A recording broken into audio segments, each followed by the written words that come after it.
মির্জা ফখরুল ইসলাম আলমগীর একবার ডক্টর কামালের মুরিদ হয়েছিলেন।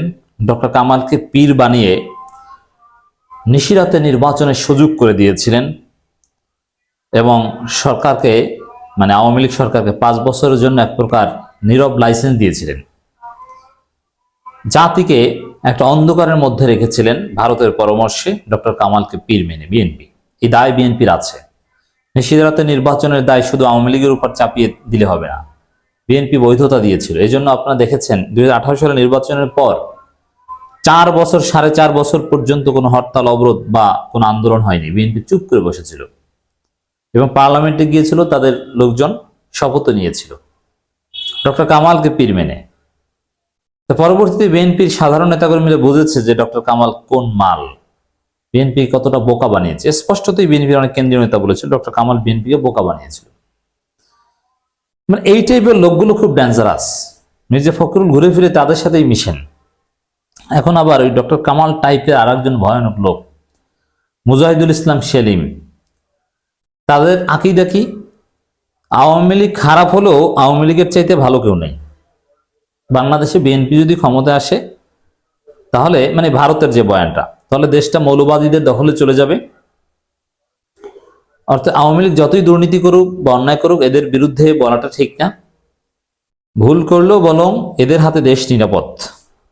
এবং ভারতের দালালি, রাশিয়ার দালালি, চীনের দালালি কি পরিমাণ আছে এগুলো আমরা জানি। যুক্তরাষ্ট্র যে গণতন্ত্রের পক্ষে বলতো, এগুলোর বিরুদ্ধে কি তৎপরতা চালাতো তা আমরা জানি। চরম বিতর্কিত মুজাহিদুল ইসলাম সেলিম সিপিবির, তার পাস্ট যদি আপনি ঘাটেন, এখন রাশেদ খান মেননদের মতো জেলে থাকার কথা, পলাতক থাকার কথা, অথচ এখন মির্জা ফখরুলদের পাশে বসে বড় বড় কথা বলেন।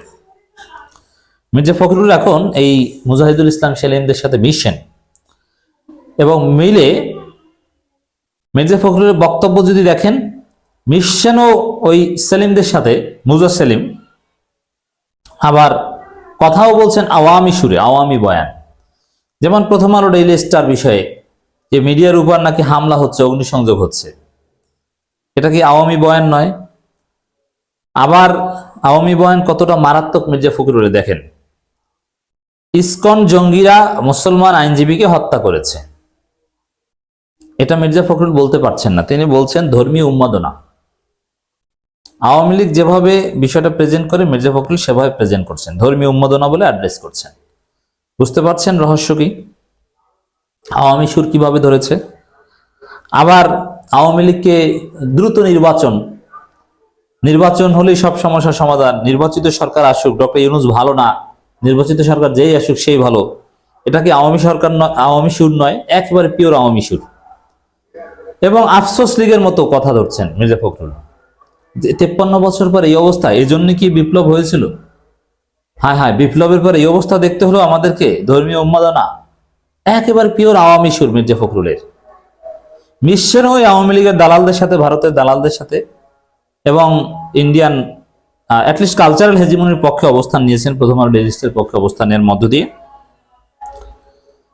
আমাদের কাজের কারণেই ফেসিবাদের ফেরার আশঙ্কা বেড়ে গেছে মির্জা ফখরুল। আমাদের কাজ কি? আমাদের কাজ বলতে এটাই বোঝানোর চেষ্টা করা হয়েছে যে আমাদের বলতে এখানে বিপ্লবীদেরকে বুঝিয়েছেন যে তাদের ভুলের কারণে ফেসিবাদের আশঙ্কা। অথচ আওয়ামী লীগকে ফেসিবাদী মনেই করে না বিএনপি। আওয়ামী লীগকে ফেসিবাদ মনে করলে আপনি তাদেরকে নিষিদ্ধ করার পক্ষে নয় কেন? ফেসিস্ট বলবেন আর নিষিদ্ধ করবেন না, ফাজিলামি। বাস্তবে আওয়ামী লীগকে ফেসিস্ট মনে করে না, আর উপরে উপরে ফেসিস্ট মাঝে মাঝে বললে ওটা লোক দেখানো। যদি আকীদাগতভাবে ফেসিস্ট মনে করতো আওয়ামী লীগকে, তাহলে আওয়ামী লীগ নিষিদ্ধের কথা বলতো। দর্শক, তো এইভাবে এখন আওয়ামী লীগের সমালোচনা নেই, সমালোচনা হচ্ছে আমাদের কাজের কারণে। আমাদের বলতে বিপ্লবীদেরকে ইঙ্গিত করেছেন। আজকে আমরা দুর্ভাগ্যজনকভাবে এমন কতগুলো কাজ করছি যে কাজগুলোর মধ্য দিয়ে ফেসিবাদের ফিরে আসার সম্ভাবনা অনেক বেড়ে গেছে বলে মন্তব্য করেছেন বিএনপি মহাসচিব মির্জা ফখরুল ইসলাম আলমগীর। আপনি যাদের সাথে মিশছেন, ডক্টর কামাল যেরকম আপনাকে বোকা বানিয়ে ছেড়ে দিয়েছিল না, বুঝে শুনে আওয়ামী লীগকে বৈধতা দিয়েছেন, এখন তো সেই প্রশ্ন করা যায়। নিশিরাতে নির্বাচন, ডক্টর কামালের নেতৃত্বে প্রধানমন্ত্রীর সাথে, হাসিনার সাথে বৈঠক করা, কত কিছু, এগুলোকে জেনে শুনে করেছেন কিনা আমাদের এই সন্দেহ করতে হবে। কামাল যেরকম আপনাদেরকে বোকা বানিয়ে ছেড়ে দিয়েছিল ধরে নিলাম, এখন আপনি যাদের সাথে মিশে এই ফেসিবাদ ফিরে আসার কথা বলছেন, তারা আপনাকে বোকা বানিয়ে ফেসিবাদ ফিরিয়ে এনে তারপরে আপনাকে কলা ধরিয়ে দিয়ে চলে যাবে। একটা প্রোগ্রামে কথা বলেন, যে প্রোগ্রামে ওই যে বললাম মুজাহিদুল ইসলাম সেলিমরা থাকে, যারা পিওর ভারত চীন রাশিয়ার দালাল, যারা পিওর জনবিরোধী, একেবারে পিওর আওয়ামী লীগের, যে আওয়ামী লীগের চাইতে ভালো কেউ নয়। আওয়ামী লীগের ত্রুটি বিচ্ছুতি থাকলেও আওয়ামী লীগ, যেমন আমরা একটা কথা বলি না, আমি ব্যক্তিগতভাবে বলি, জামাত ইসলামের হাজার দোষ আছে, জামাত নেতাদের হাজার ত্রুটি আছে, কিন্তু জামাত ইসলামের চাইতে ভালো কাউকে বাংলাদেশে আপনি দেখাতে পারবেন না। অতএব আপনাকে দল করলে জামাত করা উচিত। হ্যাঁ, জামাতের চাইতে ভালো প্রতিষ্ঠা করতে পারলে তখন আপনি সেখানে যাবেন। আওয়ামী লীগ সম্পর্কে মুজাহিদুল ইসলাম সেলিমদের আকীদা ছিল এটা, যে আওয়ামী লীগে হাজারো দোষ ত্রুটি দেখাতে পারবেন, কিন্তু আওয়ামী লীগের চাইতে ভারত চীন রাশিয়া পন্থী আপনি কাউকে দেখাতে পারবেন না।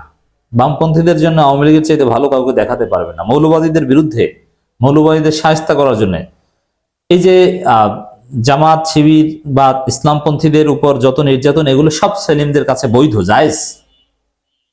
যত নির্যাতন করা হয়েছে তার বিরুদ্ধে, গুম খুন কোনো কিছুর বিরুদ্ধে বলেনি, শিবিরের অধিকার হরণ কোনো কিছুর বিরুদ্ধে সেলিমরা বলেনি, এগুলো তাদের কাছে জায়েজ ছিল। এখন তাদের সাথে মিশছে মির্জা ফখরুল ইসলাম আলমগীর বলেন, ফেসিবাদ পরাজিত হয়েছে, ফেসিবাদ যে কোনো সময় আবার ফিরে আসতে পারে।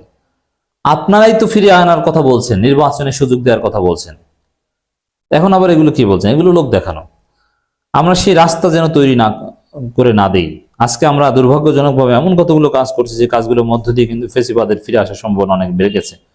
আমাদের এখন ঐক্যবদ্ধ হয়ে সামনে এগিয়ে নেওয়ার সময়। এইসব ঐক্য, জাতীয় ঐক্য, এগুলো ফালতু কথা, এগুলো কোনো বেসমেন্টই নেই। তিনি বলেন, একটি গণতান্ত্রিক সংস্কৃতি গড়ে তুলে সত্যিকার অর্থে গণতান্ত্রিক সংস্কার করে একটি গণতান্ত্রিক বাংলাদেশ নির্মাণ করা নিঃসন্দেহে একটি জটিল কাজ। আমাদের দেশের পরিপ্রেক্ষিতে এই কাজটি আমাদের করতে হবে। এই কাজটি করার পেছনে আমাদের সবচেয়ে বেশি যেটা প্রয়োজন, যারা আমরা মনে করছি ফেসিবাদের পতন হওয়া দরকার, ফেসিবাদের সরিয়ে সত্যিকার অর্থে মানুষের উপযোগী একটি রাষ্ট্র সমাজ বিনির্মাণ দরকার, তাদের ঐক্যবদ্ধ হয়ে কাজ করতে হবে। ঐক্যের কথার কোনো ভ্যালু নেই। এখানে আরো অনেকে কথা বলেছেন, তার মধ্যে মুজাহিদুল ইসলাম সেলিম আছেন, সেলিম সাহেবের কথা, ফখরুল সাহেবের কথা, একই কথা মিলে যাচ্ছে, চমৎকার। তো দর্শক, এই সেলিমদের সাথে, সেলিমদের সাথে ইন্টারাকশন মির্জা ফখরুলদের, বা যারা আওয়ামী লীগের একেবারে পিওর আওয়ামী লীগের দালাল ছিল, ভারতের দালাল, তাদের সাথে এভাবে প্রকাশ্যে ইন্টারাকশন, এটাকে আমরা নেতিবাচক ভাবে দেখছি। আর এই কারণেই আওয়ামী সুরে কথা বলছে বিএনপি, মির্জা ফখরুল। অর্থাৎ ফখরুল সাহেব যেটা বলছেন যে ফেসিবাদ ফিরে আসার সম্ভাবনা বাড়ছে ইত্যাদি ইত্যাদি, বাড়ছে বিএনপির জন্য। বিএনপি ফেসিবাদের দোসরদের সাথে মিশছে, তাদেরকে বৈধতা দিচ্ছে, তাদেরকে সমাজে মেইন স্ট্রিমিং করছে। ফেসিবাদকে যারা বাঁচিয়ে রেখেছিল, সেই কায়েমি স্বার্থবাদী গোষ্ঠী, ভারতের দালাল যারা বাংলাদেশে প্রথম আলো, ডেইলি স্টার, তাদেরকে রক্ষার জন্য উঠে পড়ে নেমেছে। এবং আওয়ামী লীগ যেসব কার্ড ব্যবহার করে ক্ষমতায় থেকেছে, হিন্দু কার্ড, সেই হিন্দু কার্ডের পক্ষে বিএনপি অবস্থান নিচ্ছে। এভাবে বিএনপি ফেসিবাদকে রক্ষা করতে নেমেছে।